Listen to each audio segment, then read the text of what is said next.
You can also take inventory of how well or not you're managing your time. On this page, you can use an assessment that'll help you discover how good you're doing at time management. Scroll down and just answer the questions. Are the tasks you work on during the day the ones with the highest priority? Not at all, rarely, sometimes, often, and very often. Let's click often.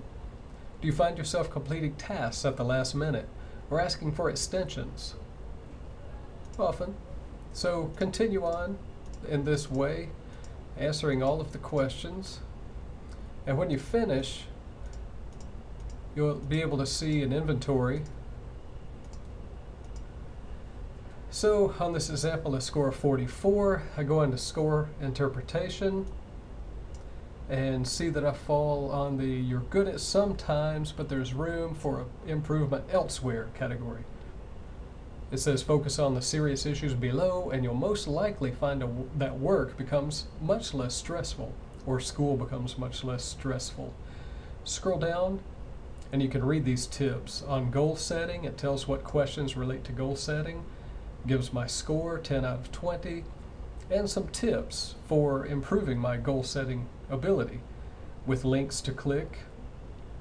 There's a score for prioritization, managing interruptions, procrastination, and scheduling. Again, with tips for improving your scheduling ability. A very useful website.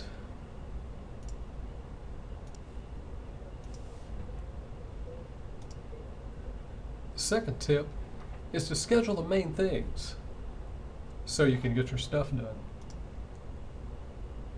The main things are like big rocks.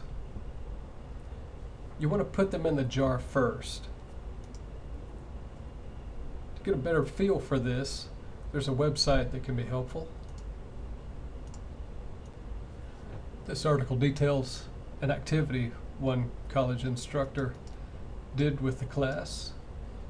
The professor started up in front of the class and held a glass jar into which he places a large number of rocks. After filling the jar with the large rocks, the professor asked the students, "Is the jar full yet?"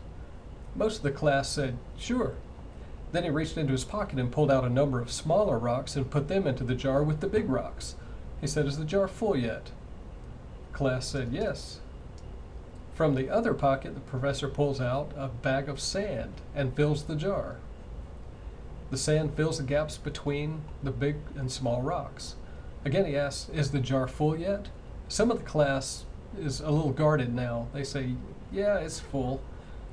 The professor now produces a glass of water and pours the water into the jar. The water seeps into the sand and finally fills the jar. "So what's the moral of the story?" the professor asked. One girl replied, "That no matter how full the jar is, you can always fit more into it." Well, the professor shook his head and said, "No, the moral of the story is that you need to get the big rocks of your day or life out of the way first, or all the other small stuff will get in the way and take up space." If the professor had first filled his jar with sand and small rocks, then he would never be able to put the big rocks in the jar. So start to identify what are the big rocks in your life and what are the small rocks. What are the grains of sand?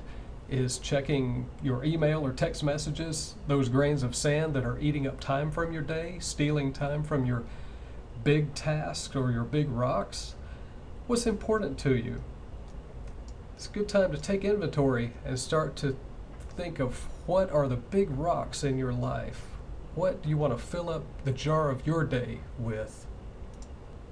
This is such an important concept. I want to help you grasp it even further by watching a YouTube called Big Rocks.